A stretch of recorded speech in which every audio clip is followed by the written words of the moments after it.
Legal reasoning वैसे तो पढ़ने में बहुत ही इंटरेस्टिंग लगती है, लेकिन जब भी क्वेश्चंस करने जाता हूँ या जाती हूँ तो पैसेज में ही खो जाता हूँ। लगता है कि सब कुछ समझ में आ गया, लेकिन जब क्वेश्चंस पे जाता हूँ तो मुझे पैसेज को रिविजिट करना पड़ता है। कैसे ऐसा मैं क्या करूं जिससे मेरी कॉम्प्रिहेंशन स्किल्स बहुत अच्छी हो जाए और जितने भी ऑप्शंस हैं उनमें मैं चूज कर पाऊं कि कौन सा करेक्ट आंसर होना चाहिए। अगर आपके माइंड में ये सारे क्वेश्चंस चल रहे हैं, then this particular session is for you. Hello everyone, I welcome you all to the official YouTube platform of Law Prep Tutorial. I'm your law mentor Dimple Parekh and आपके mind में अगर ये सारे questions चल रहे हैं then this particular session is for you.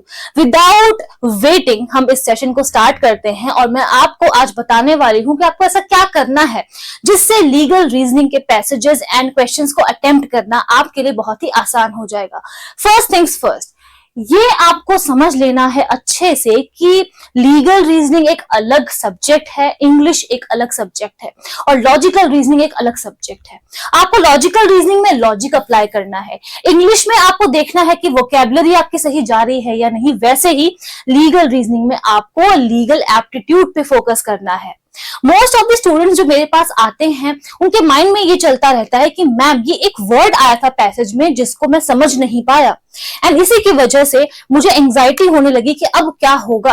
अगर मैं एक वर्ड या एक लीगल मैगजीन नहीं समझ पाया तो क्या मैं पूरा पैसेज समझ पाऊंगा। तो मैं आपको रिमाइंड कर देती हूं कि इंग्लिश नहीं है ये, this is the section of legal reasoning जहां पर आपको जो मेन रूल बताया जा रहा है वो देखना है। हमें ये नहीं देखना है कि हमारी इंग्लिश कितनी अच्छी है या नहीं है, जो लीगल प्रिंसिपल बताया गया है उस पे फोकस करना है। तो सबसे पहली बात जिसका आपको ध्यान रखना है वो ये कि आपको स्किमिंग करके पढ़ना है अगर कुछ समझ में नहीं आ रहा है तो। बिकॉज एआई का जमाना है, एग्जामिनर एआई को यूज करके हो सकता है कि कुछ टफ इंग्लिश जैसे पैसेजेस आपके लिए बना दे लीगल रीजनिंग में। अब उसको समझेंगे कैसे? स्किमिंग करके। कोई बात नहीं, अगर एक दो टर्म्स या फिर एक लीगल मैगजीन समझ में नहीं आ रहा है तो दैट्स टोटली फाइन, हमें उसमें अटकना नहीं है बिकॉज इससे हमारा टाइम वेस्ट होगा। सो ऑलवेज रिमेंबर कि ये इंग्लिश का सेक्शन नहीं है, ये लीगल रीजनिंग का सेक्शन है जहां हमें अपना लीगल माइंड अप्लाई करना है। I believe that this particular point is clear to everyone. Coming to the very next thing, और वो क्या है?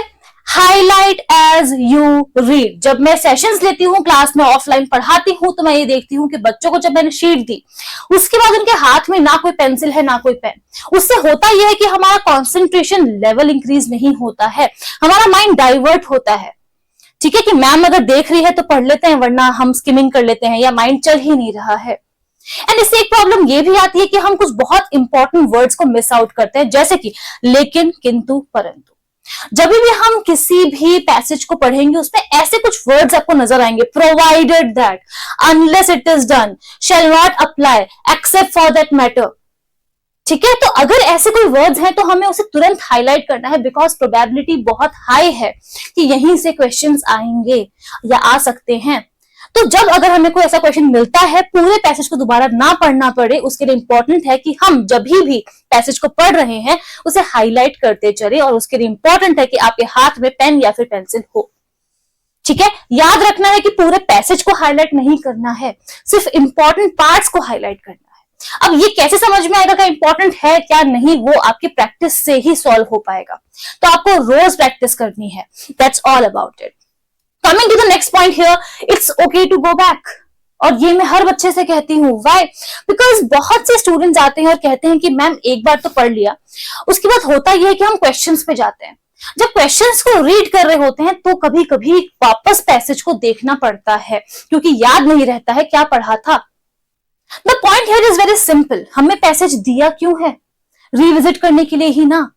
तो अगर एक बार पैसेज पढ़ के हम क्वेश्चंस को सॉल्व कर रहे हैं, if you have to go back for 5-10 seconds, कोई बहुत बड़ा मुद्दा नहीं है ये, कोई बहुत बड़ा इशू नहीं है ये, वो पैसेज हमें दिया ही अपने रेफरेंस के लिए है। सो याद रखना कि गलत क्वेश्चन करने से नेगेटिव मार्किंग हो जाएगी, तो गैस वर्क नहीं करना है। इट्स एब्सोल्युटली फाइन अगर हमें 5-6 सेकेंड्स के लिए वापस जाकर के किसी पर्टिकुलर लाइन को ना पढ़ रहा है, तो ये बहुत ही नॉर्मल है। ठीक है, and then coming to a very important thing, focus on the rule not the story. इसी के साथ मुझे एक और बात आपको कहनी है कि कभी भी भावनाओं में नहीं बहना है। अगर आपसे पैसेज कह रहा है कि murder is a right thing to do, तो आपको वो रिकॉल नहीं करना है जो आपने क्लास में पढ़ा था कि नहीं नहीं, मर्डर तो एक सीरियस ऑफेंस है। अगर पैसेज कह रहा है कि मर्डर करना सही है तो आपको वही लॉ अप्लाई करना है, बिकॉज द प्रिंसिपल या फिर जो पैसेज हमें दिया गया है दैट इज वेरी इंपॉर्टेंट।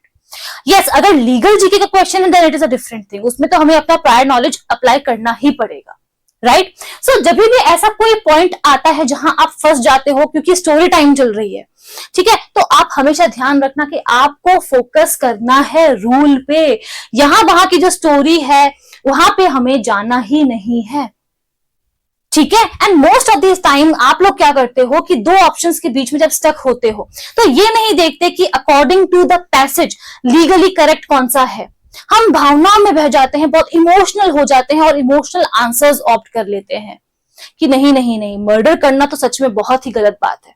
अगर पैसेज ये कह रहा है कि मर्डर करना सही है तो हम ये क्यों ऑप्ट करेंगे कि मर्डर करना कोई गलत बात है। आई बिलीव कि आपको समझ में आ रहा है मैं आपको क्या समझाना चाह रही हूं।